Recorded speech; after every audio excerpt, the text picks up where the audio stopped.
à tous, j'espère que vous allez bien, moi ça va. Aujourd'hui dans cette vidéo, nous allons parler de comment arrive-t-on à entreprendre.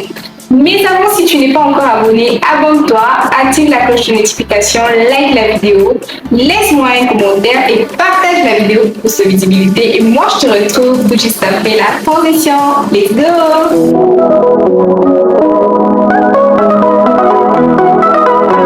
Alors, voici une étude faite sur l'entrepreneuriat.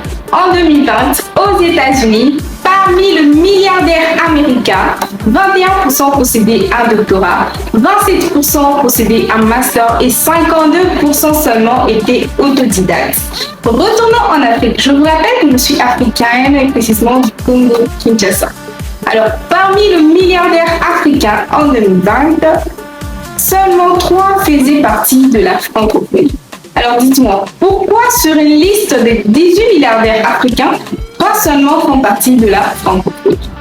Je vais vous dire pourquoi, mais avant, il faut que vous sachiez que je ne suis pas politicienne, je ne suis pas non plus intéressée par la politique, et ce que je m'apprête à vous dévoiler ne sont que les statistiques et les fruits de mes recherches. Nous avons un système éducatif qui forme à 99% à écrire un CV, une lettre de motivation, à chercher un emploi.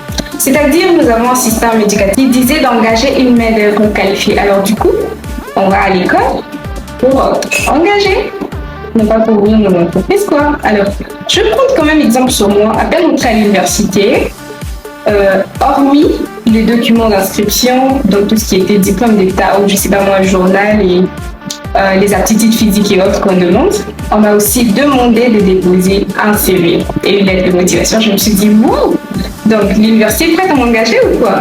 Alors que moi j'ai mes projets, j'ai compte vraiment entreprendre et être indépendante dans la vie. Nous avons un système politique défaillant qui valorise les entreprises étrangères par rapport aux entreprises locales. C'est-à-dire qu'on a vraiment un problème des taxes. Nos confrères préfèrent aller acheter à l'étranger sous prétexte que nos produits ne sont pas de bonne qualité. Ceci est un problème. Alors je pense que si on pouvait se fournir localement et si on devait aussi produire localement, ça aurait été aussi plus pratique. Nous refusons de fédérer nos efforts et initiatives. Un jour, je suis tombée sur Facebook où j'ai vu des images. Et sur ces 2 images, on montrait un homme blanc d'un côté et le noir de l'autre. Je ne sais pas trop, 2 hommes blancs et 2 hommes noirs.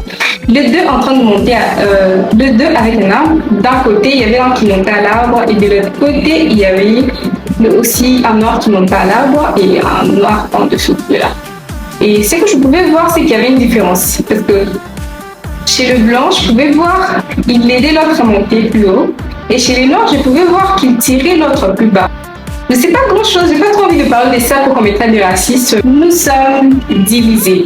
C'est-à-dire, on a un problème de tribalisme. Vraiment, j'appelle tout le monde à la religion, nous prêche à l'amour. Le message de Christ se résume seulement en 2, l'amour de Dieu et du prochain. Nous vivons dans un environnement incompatible à l'entrepreneuriat. En RDC, précisément parce que ceci est un pays francophone, si tu veux vraiment réussir ta vie, si soit tu vas dans ta mining, tu fais la politique, quoi. En soi, c'est pas trop réussir ta vie, mais c'est aussi, si tu veux quand même, avoir une sorte de stabilité. Tu n'as qu'à faire ces 2 choses-là. Et on peut voir comment les gens se bousculent dans la politique. Nous avons une mauvaise compréhension de l'entrepreneuriat. Alors, je pense qu'on devrait aussi faire un effort du côté ministériel. Je pense que les motivateurs, les entrepreneurs, quand on sait et tout, devraient tellement fournir d'efforts pour comprendre ce que c'est l'entrepreneuriat. Dernière statistique, nous utilisons les francs comme monnaie. Je pense aussi que c'est un problème. Alors, peut-être bien, je pourrais inviter un fonctionnaire de la monnaie pour vous expliquer ce dont je parle. Alors, le premier ennemi de l'Afrique francophone, c'est son système éducatif hérité de son colonisateur. Jeunes diplômés ou futurs diplômés, je vous invite à méditer sur ces différentes statistiques.